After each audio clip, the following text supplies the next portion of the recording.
Welcome back to another installment of Math with Medina. Today I want to do an introduction to inequalities. And what I really want to do is just look at a compare and contrast between the equations that we've been working with the last few lessons and inequalities we're going to work with for the final few lessons of this unit. So with that in mind, what I'm going to open up and do is do a compare and contrast between equations versus inequalities, and then wrap up with a few examples of how to name an inequality, how to prove an inequality, and how to graph an inequality. And lastly, a couple of the takeaway big ideas you need to know for inequalities. So I want to open up with looking at the equation x equals 5 and the inequality x is greater than 5. And what I want to start with is what similarities they have. If you notice, one of the similarities is that they're both made up of expressions.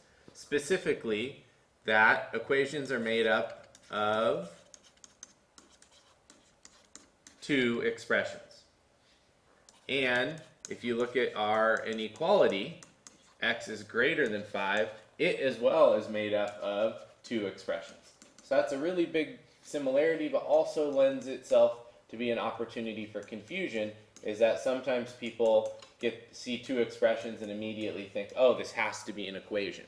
But what's really important is that we focus on the sign that is a part of this statement, because that's really what tells us what's going on in this inequality or in this equation. And what I want to also look at, though, is the differences. And just like I mentioned, the signs. With an equation, there's only one sign that we're going to see as a part of our story, and that's going to be the equal sign.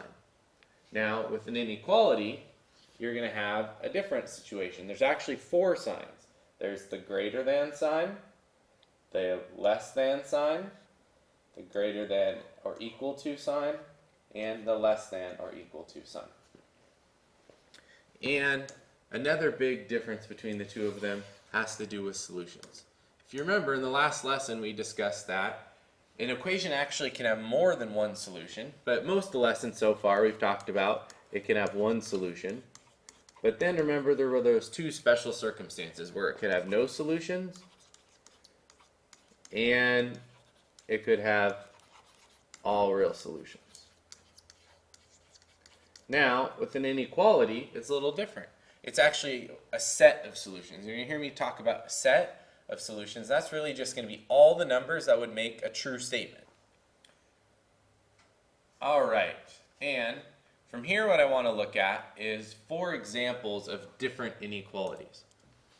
All right, and I'm going to use the revealer this time around to focus on one inequality at a time. So the first inequality, the way that I would say this inequality is x is less than 5. And notice that the little alligator is eating the 5, and we'll come back to that on the next slide. And if I was going to discuss the solution to this inequality, I would say that x is any number less than 5.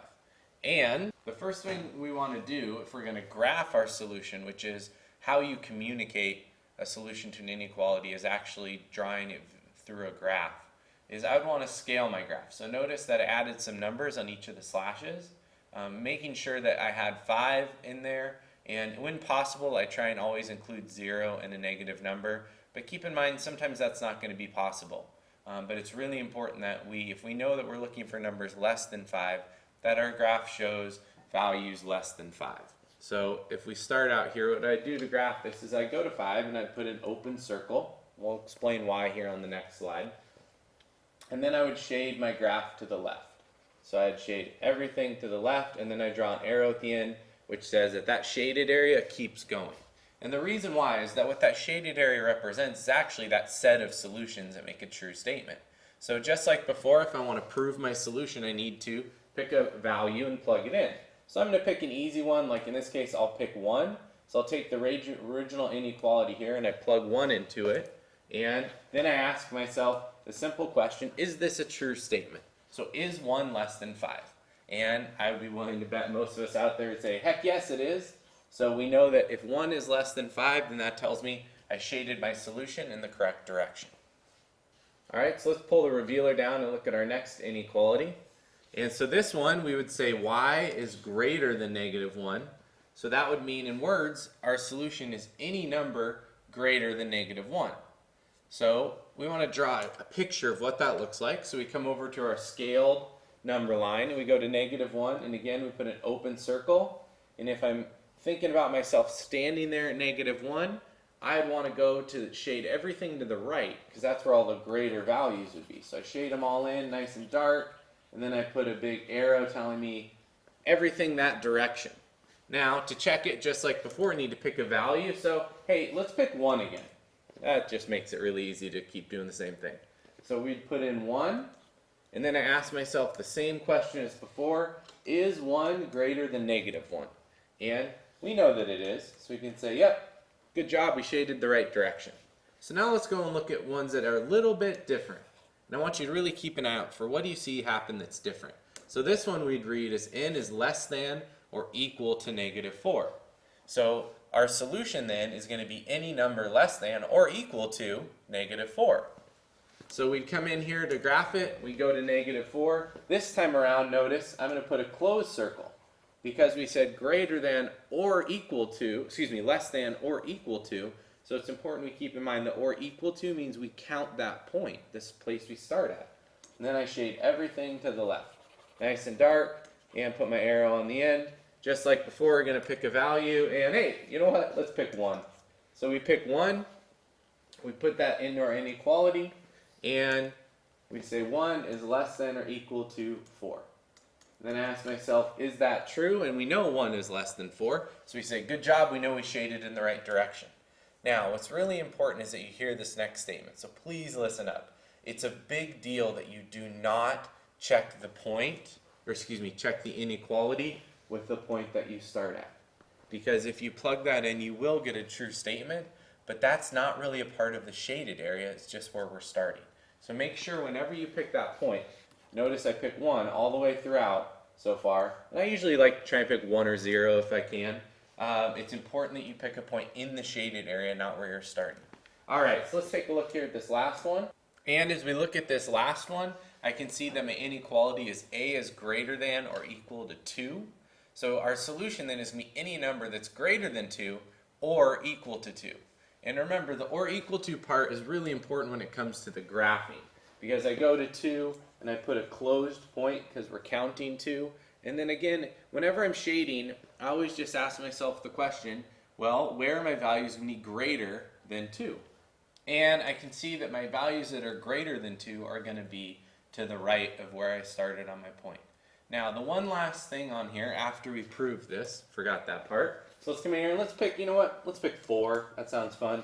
So we put in 4, and I put back the rest of my original inequality, ask myself the question, is 4 greater than or equal to 2? And I say, yeah, it's greater. So I know that I shaded in the right direction.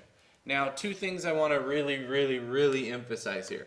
Point number 1 is just that reminder that remember, I always pick my point for checking or proving in the shaded area. And point number 2 is this. Notice where the variable is on every single one of these inequalities. That the variable's on the left-hand side when I read the inequality. It's really important that if your inequality is written the other direction with the variable on the right-hand side, that you just flip it around.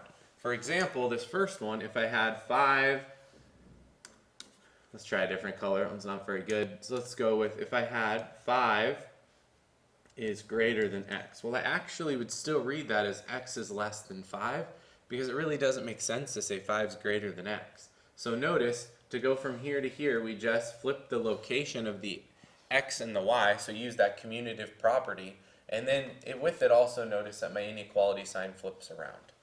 Alright, so last part of things, take-home message is 2 big things. The first one is that if your point is open, that the inequality signs are greater than or less than.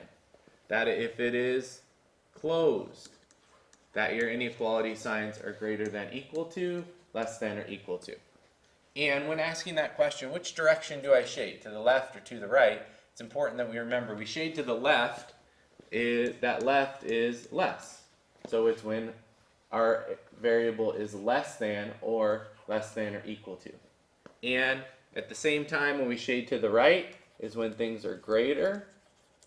So that's when our inequality says that our variable is greater or greater than or equal to. And again, in order to make these statements and have them be set in stone, it's important that our variable is on, which side did I say again? Oh, that's right, that the variable is on the left always. Okay, so there's your quick, well, not so quick introduction to inequalities. Make sure you have all of this in your notes, and then I would like you to, on a separate sheet of paper, start your 3.4 notes with that video. So really keep this sheet separate and always keep it with you, because you're going to really need to reference back to these possibly during section 3.4, 3.5, or 3.6. So please do not turn in the notes for the introduction to inequalities. These are yours to keep for the next week or two. All right, I will see you on the next video.